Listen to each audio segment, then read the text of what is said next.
दोस्तों, मैं हूं आप सभी का फ्रेंड्स डॉक्टर शमशेर। आज मैं फिर से उपस्थित हूं एक नई जानकारी, एक नई शिक्षा लेकर के आप सबको अच्छी से आज जानकारी दूंगा। यानी मलेरिया फीवर के बारे में अच्छी से जानकारी दूंगा कि मलेरिया फीवर कोई भी मेल फीमेल को अगर हो जाए, 15 साल के ऊपर के मेल फीमेल को अगर हो जाए मलेरिया, तो उसका क्या इलाज है, यानी डॉक्टर क्या इंजेक्शन और क्या टैबलेट प्रेस्क्राइब करते हैं और कौन सा फूड अवॉइड करते हैं और कौन सी फूड लेनी चाहिए, उसके बारे में सारा डिटेल आप सबको बताऊंगा। वीडियो के अंत तक बने रहिएगा क्योंकि आज काफ़ी ज़्यादा इम्पोर्टेंट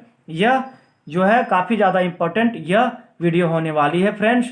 मलेरिया फीवर के बारे में बताऊंगा। उससे पहले नए फ्रेंड्स यानी नए देखने वालों से मैं रिक्वेस्ट करता हूं कि आप मेरे चैनल को सब्सक्राइब जरूर कर लीजिएगा क्योंकि रोज़ाना मैं आप सब के लिए नई अपडेट लाता हूं फ्रेंड्स, नई जानकारी लाता हूं, इसलिए सब्सक्राइब जरूर कर लीजिए फ्रेंड्स। आज जो यदि कोई भी जांच के दौरान कभी कोई भी मेल फीमेल यानी 15 साल के ऊपर के उम्र के मेल फीमेल के लिए यह सिर्फ और सिर्फ इंजेक्शन और टैबलेट प्रेस्क्राइब करते हैं, उसके लिए ही आप सबको मैं जानकारी अच्छी से दूंगा।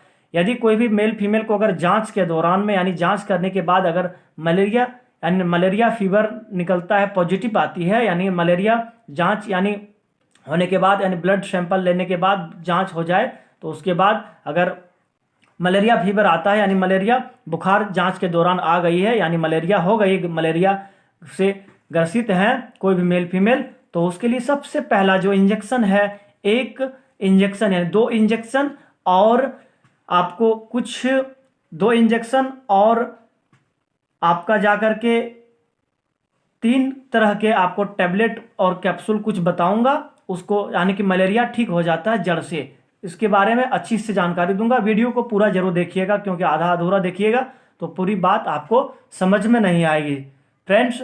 सबसे पहला जो है इंजेक्शन जो डॉक्टर प्रेस्क्राइब करते हैं, ईमाल के नाम से आता है। ईमाल जो होता है यह एक छोटा सा बॉक्स में 3 एम्पुल होती है, यानी मलेरिया की डोज जो है 3 से 5 भी हो सकती है। यानी यह इंजेक्शन जो है, ईमाल जो है इंजेक्शन, यह सिर्फ और सिर्फ मलेरिया के लिए उपयोगी होती है, यानी मलेरिया फीवर के लिए, यानी जो है मादा एनाफिलीज जो काटता है मच्छर, उसके बाद ही मलेरिया फीवर होती है। याद रही, इस बात को ध्यान रखिएगा। मादा एनाफिलीज एक खतरनाक मच्छर होता है, मच्छर के काटने के बाद भी यह मलेरिया होती है। तो उसके लिए सबसे पहला जो है इंजेक्शन ईमाल के नाम से आता है। यह रोजाना एक कमर में दी जाती है पेशेंट को, यानी समय पर ही दी जाती है। सिर्फ जैसे मान के चलिए अगर सुबह जैसे 10 बजे दी जाए तो फिर 10 बजे दी जाएगी, यानी जिस टाइम में दी जाती है उसी टाइम में फिर अगले दिन दी जाती है। ठीक है फ्रेंड्स, यानी रोजाना एक कमर में ईमाल इंजेक्शन दी जाती है रोजाना। ठीक है, याद रहेगा ना फ्रेंड्स, यह सिर्फ और सिर्फ कमर में दी जाती है, यानी आईएम ही सिर्फ दी जाती है। इस बात को ध्यान रखिएगा आप हैं। इसमें जो होता है ईमाल इंजेक्शन में जो होता है, इसकी इंग्रेडिएंट जो होती है, इसमें अल्फा बीटा अर्टिथर IP 150 mg होता है। ठीक है, यह थिम्स मेडिकेयर लिमिटेड कंपनी बनाती है। यह एक एम्पुल की कीमत जो है 153 रुपया 45 पैसे है, यानी एक एम्पुल का कीमत कितना है, 153 रुपया 45 पैसे है एक एम्पुल की कीमत।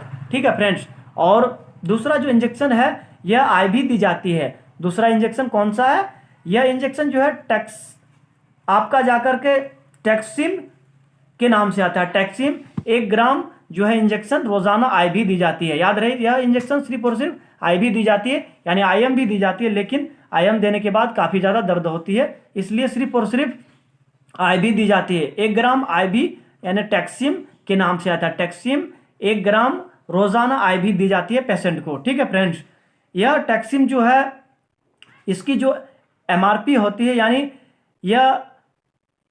यह जो है IV यूज होती है रोजाना एक नस में दी जाती है। ठीक है, इसमें सेफोटैक्सिम 1 ग्राम होती है, या इसमें टैक्सिम में जो होता है सेफोटैक्सिम 1 ग्राम, यानी इसमें इंग्रेडिएंट होती है। इस इंजेक्शन को 1 ग्राम यानी सेफोटैक्सिम 1 ग्राम इसमें ऐड करके बनाई जाती है। ठीक है फ्रेंड्स, कौन इंजेक्शन में, यह टैक्सिम 1 ग्राम जो एंटीबायोटिक्स इंजेक्शन है उसकी बात कर रहा हूँ। यह रोजाना एक IV दी जाती है। कहाँ दी जाती है, IV, सिर्फ और सिर्फ IV दी जाती है।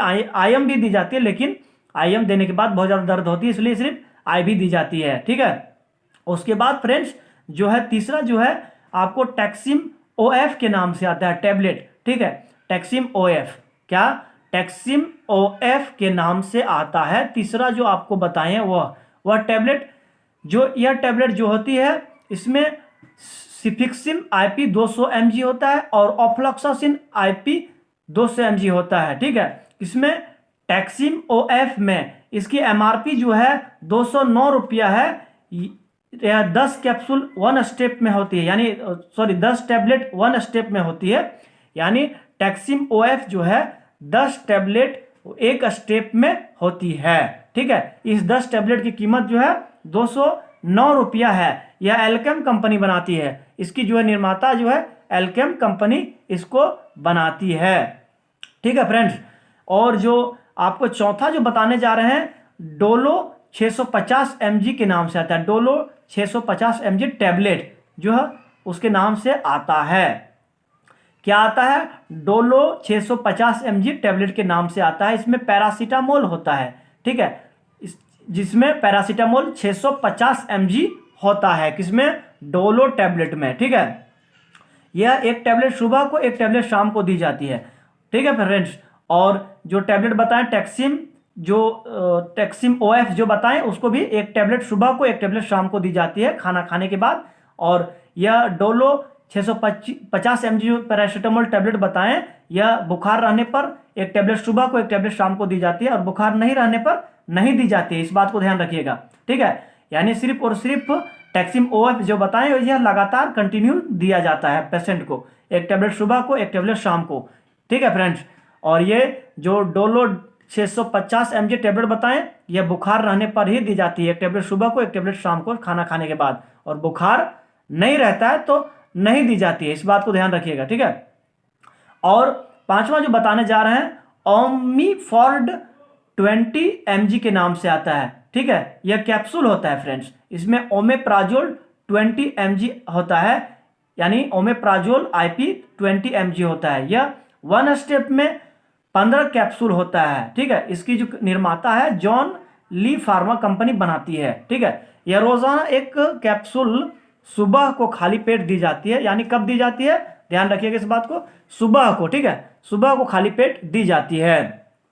यानी रोजाना पेशेंट को सुबह खाली पेट एक कैप्सूल जो बताएं यह गैस की कैप्सूल है, इसको रोजाना एक कैप्सूल सुबह खाली पेट दी जाती है। और जो इंजेक्शन बताएं दोनों इंजेक्शन यह 4 से 5 दिनों तक दी जाती है, याद रहे, इस बात को ध्यान रखिएगा, है ना। टैक्सिम जो बताएं इंजेक्शन और ईमाल जो इंजेक्शन बताएं यह 4 से 5 दिनों तक दी जाती है लगातार, बीच में गैप नहीं होना चाहिए, बिल्कुल नहीं, ठीक है। बिल्कुल गैप नहीं करते हैं कोई भी डॉक्टर, जैसे जो भी प्रेस्क्राइब करते हैं रोजाना दी जाती है, ठीक है। बीच में गैप नहीं करते हैं कोई भी पेशेंट को गैप करने के बाद दिक्कत हो सकती है, इसलिए 5 से 5 दिनों तक लगातार यह इंजेक्शन और यह टैबलेट डॉक्टर प्रेस्क्राइब करते हैं, यानी मलेरिया जो है जड़ से ठीक हो जाता है, ठीक है फ्रेंड्स। और मैं आप सबको कुछ फूड अवॉइड जो बताने जा रहा हूं मलेरिया पेशेंट को, यानी कि जो भी मलेरिया जिनको हो गई है मलेरिया फीवर, यह बहुत ही खतरनाक फीवर होती है, ठीक है फ्रेंड्स। यानी समय पर इसका अगर इलाज ना हो तो इससे जो है लोगों की जान भी जा सकती है, यानी मेल फीमेल को मृत्यु भी हो सकती है, यानी मलेरिया बुखार हो जाए अगर समय पर इलाज ना हो तो दिक्कत हो सकती है, ठीक है फ्रेंड्स। इसलिए हमेशा जड़ से ठीक करने के लिए इतना इंग्रेडिएंट यानी सबको मिला करके डॉक्टर प्रेस्क्राइब करते हैं। क्लियर है फ्रेंड्स? समझ में अच्छी से और फूड बताऊंगा, वीडियो के अंत तक बने रहिएगा, स्किप ना कीजिएगा फ्रेंड्स। जैसे सबसे पहला जो होता है खतरनाक मच्छर मादा एनाफ्लीज, उसके काटने से ही यह मलेरिया फीवर होती है, ठीक है फ्रेंड्स। यह इसलिए हमेशा ध्यान रखिए, रात को हमेशा मच्छरदानी आता है उसको लगा करके सोए, हमेशा मच्छरदानी लगा करके सोए रात को, ठीक है। मच्छर अगर कोई भी मादा एनाफ्लीज मच्छर अगर काटेगा तो फिर से यानी मलेरिया बुखार हो सकती है, मलेरिया फीवर हो सकती है, ठीक है फ्रेंड्स। और जो बताने जा रहा हूँ कुछ फूड जैसे आपको मलेरिया पेशेंट को बिल्कुल नहीं देनी है, यानी जिनको मलेरिया हो गई है उनको नहीं देनी है। वो पहला जो है करेला जो है बिल्कुल 1 माह तक नहीं देनी है। करेला का सब्जी जो होती है यह 1 माह तक मलेरिया पेशेंट को नहीं देनी है, ठीक है फ्रेंड्स, याद रहेगा ना।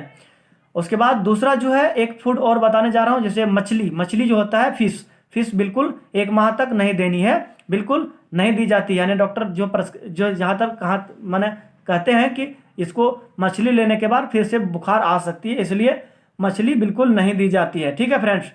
और जो चीज़ें आपको यानी जैसे मादा एनाफिलिस जब काटता है मच्छर, तो यानी बॉडी को क्या क्या क्षतिग्रस्त होती है, यानी मादा एनाफिलिस की यानी जो भी मेल फीमेल को अगर मलेरिया फीवर हो जाए तो क्या इसमें क्या क्षतिग्रस्त होती है। तो सबसे पहला जो है मानव शरीर, हम लोग को जैसे कोई भी मेल फीमेल को अगर हो जाए मलेरिया फीवर, तो उसको सबसे पहला जो है आरबीसी यानी रेड ब्लड सेल्स जो है पूरा खराब कर देता है। यानी ठीक है, समझ गए ना, ब्लड जो होता है पूरा खराब कर देता है अंदर से। ठीक है फ्रेंड्स, यह मलेरिया बुखार होने पर, और तिल्ली भी खराब कर देता है। ठीक है, इसलिए हमेशा याद रहे कि मलेरिया फीवर जब हो जाए तो तिल्ली जो है पूरा खराब हो जाती है, और रेड ब्लड सेल्स जो होती है वह भी खराब हो जाती है, तब जाकर के मलेरिया फीवर होती है। यानी मलेरिया फीवर बहुत ही खतरनाक फीवर होती है फ्रेंड्स, इसमें बिल्कुल सावधानी बरतनी चाहिए, और हमेशा रात को मच्छरदानी लगा करके सोएं। ध्यान रखें इस बात को, क्योंकि मच्छर काटने के बाद आपको मलेरिया हो सकती है। यानी कोई ज़रूरी नहीं कि कोई भी मच्छर जैसे मादा एनाफिलिस जो होता है वो हर जगह में पाया जाता है, ऐसा नहीं कि अगर मच्छर से बचे रहें तो ठीक रहेगा। इसलिए हमेशा मच्छरदानी लगा करके सोएं और मच्छर से बचें। या फिर मच्छरदानी नहीं है तो मोर्टीन वगैरह आता है, जैसे बाज़ार में उपलब्ध होती है या फिर दुकान स्टोर में उपलब्ध होती है, उसको रोज़ाना एक जला करके सोएं, ताकि आपको मच्छर से ठीक हिफाजत रहे, मच्छर ना काट सके। फ्रेंड्स, जितने भी टैबलेट बताएं आप सबको और जो इंजेक्शन बताएं, इसको कोई भी पेशेंट को मैंने डॉक्टर प्रेस्क्राइब करते हैं तो उससे जो है मलेरिया बिल्कुल ठीक हो जाता है। इस बात को ध्यान रखिएगा। यानी कि और जो खान पान है, हरी सब्जियां दीजिए, और रोटी देना है, चावल बिल्कुल 1-2-4 दिन तक नहीं देना है। चावल अगर दीजिएगा दोपहर को सिर्फ, रोटी दीजिए, और साफ पानी दीजिए, और सब्जियां हरी हरी सब्जियां दीजिए। और आपका अनार जो होता है, अनार का थोड़ा सा मलेरिया पेशेंट के लिए ज़रूरी होती है, अनार सुबह को दीजिए और शाम को भी दीजिए। अनार जो है बहुत ही बढ़िया है मलेरिया पेशेंट के लिए। यानी अनार जो होता है बहुत ही ज़रूरी होती है, यानी मलेरिया पेशेंट का जो आरबीसी जो है बहुत ज़्यादा कमज़ोर हो जाती है, इस बात को ध्यान रखिएगा। इसलिए अनार देने के बाद उनके अगर कोई भी जैसे मेल फीमेल के शरीर में ताकत बना रहता है। ठीक है फ्रेंड्स। और जो चीज़ें बताई आप सबको मैंने बहुत अच्छी, आप जितने भी टैबलेट और आपको इंजेक्शन जो भी बताई बहुत अच्छी बताई, यह मलेरिया बुखार को हमेशा के लिए ठीक कर देता है, इस बात को ध्यान रखिएगा फ्रेंड्स। और जो चीज़ें आपको फूड अवॉइड की, जैसे करेला और मछली बिल्कुल बंद कर दीजिएगा, क्योंकि मलेरिया बुखार अगर छूट जाए, अगर ठीक हो जाए, उसके बाद अगर 2-3 सप्ताह तक नहीं देनी है, अगर देने के बाद फिर से बुखार यानी मलेरिया बुखार आ सकती है। इसलिए आप करेला और मछली बिल्कुल पेशेंट को ना दें, हरी सब्जियां दें, रोटी दें, और चावल दें दोपहर को, और दाल दें, और अनार सुबह को दें। अनार जो होता है हर मार्केट में अवेलेबल होता है, अनार जो है सुबह रोज़ाना दीजिए, क्योंकि अनार देने के बाद थोड़ा आरबीसी बढ़ती है, इसलिए यानी रेड ब्लड सेल्स जो होता है, हीमोग्लोबिन जो होती है, यह बढ़ती है। ध्यान रखिएगा इस बात को। और हमेशा मच्छरदानी लगा करके सोएं, क्योंकि मच्छरदानी लगा करके सोइएगा तो मच्छर से आपको ठीक रहेगा, मच्छर आपको काट नहीं सकेगा और आपको मलेरिया नहीं होगी। और मलेरिया के जो लक्षण जो होता है फ्रेंड्स, इसमें जो होता है ज़बरदस्त, यानी मलेरिया बुखार जो होती है, बुखार का एक लक्षण ये है, सबसे पहला लक्षण यह कि बुखार आने से पहले बहुत ज़्यादा ठंडी लगेगी। ठीक है ना फ्रेंड्स। मलेरिया बुखार जो होता है, बुखार आने से पहले बहुत ज़्यादा पेशेंट को ठंडी लगेगी, इस बात को ध्यान रखिएगा, क्योंकि काफ़ी ज़्यादा देखी जाती है। कभी हमने देखी है कि जितने भी अगर मलेरिया पेशेंट जितने भी हमने देखी है, मलेरिया बुखार आने से पहले, यानी बुखार आने से पहले बहुत ज़्यादा ठंडी लगती है। यानी अगर पेशेंट को 1-2 कंबल भी अगर ओढ़ा दिया जाए तो भी ठंड कम नहीं होती है, यानी बुखार आने से पहले बहुत ज़्यादा कपकपी और बहुत ज़्यादा ठंडी लगती है। और इसका लक्षण, प्रमुख लक्षण जो है, इंपॉर्टेंट लक्षण यही है फ्रेंड्स मलेरिया का। ठीक है फ्रेंड्स। आशा है कि जितने भी इस मलेरिया के बारे में बहुत अच्छी जानकारी आप सबको दी, क्योंकि आपको वीडियो बहुत पसंद आया होगा फ्रेंड्स। रोज़ाना मैं आप सबके लिए नई जानकारी लाता हूं फ्रेंड्स, इसलिए वीडियो को लाइक जरूर कर दीजिएगा और आप मेरे नए व्यूअर्स से रिक्वेस्ट करता हूं कि आप मेरे चैनल को सब्सक्राइब जरूर कर लीजिएगा फ्रेंड्स, क्योंकि रोज़ाना मैं आप सबके लिए नई अपडेट लाता हूं फ्रेंड्स। और अगर सब्सक्राइब कीजिएगा तो आप हमसे जुड़े रहेंगे, और क्योंकि अगर दूसरा अगला दिन फिर हम वीडियो नए लेकर के आएंगे तो सबसे पहले आपके पास पहुंचेगी। इसलिए सब्सक्राइब करना बहुत ज़रूरी होती है फ्रेंड्स, इस बात को ध्यान रखिएगा, क्योंकि सब्सक्राइब नहीं कीजिएगा तो आपके पास नोटिफिकेशन नहीं पहुंचेगी और आपको जानकारी नहीं मिल पाएगी फ्रेंड्स। आशा है कि जितने भी जानकारी थी इस मलेरिया के बारे में बहुत अच्छी मैंने आप सबको दी। हमेशा इस बात को ध्यान रखिए और जानकारी बहुत अच्छी लगी होगी फ्रेंड्स। वीडियो को लाइक जरूर कर दीजिएगा। यह वीडियो मैंने आप सबके जानकारी के लिए सिर्फ बनाई है, इस बात को ध्यान रखिए। इस इंजेक्शन और इस टैबलेट का उपयोग करने से पहले आप कोई भी डॉक्टर की सलाह जरूर ले लें। Thank you for watching video. मिलते हैं एक अगले वीडियो में, तब तक सभी फ्रेंड्स को धन्यवाद कहता हूँ।